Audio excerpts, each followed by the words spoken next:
কই গেল সেই সংসদেতে মমতাজের গান, কোথায় গেল হযরত বাদশাহ ওসমান।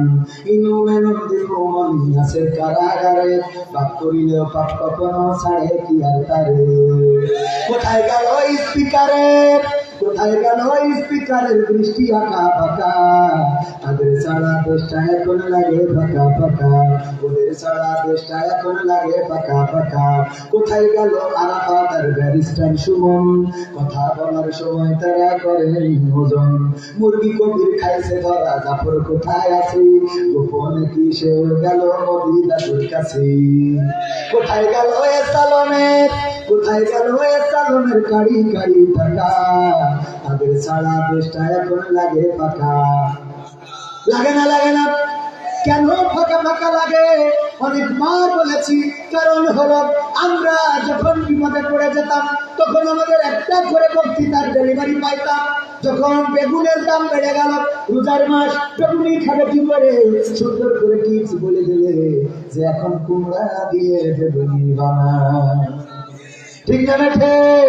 এরপরে যখন খুরমার অভাব দেখা গেল তখন বলল খুরমা দিয়ে ইফতার করার দরকার নাই, এখন বড় আর পেয়ারা দিয়ে ইফতার করো।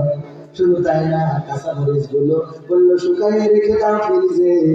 আবার এবার যখন বর্ষাকাল আসবে তখন পানিতে ডুবাবা, অমনি যেটা হয়ে যাবে। ওরে বাবা কত বুদ্ধি রে, এখন আর সেই বুদ্ধি করে চলার সুযোগ কি পায়?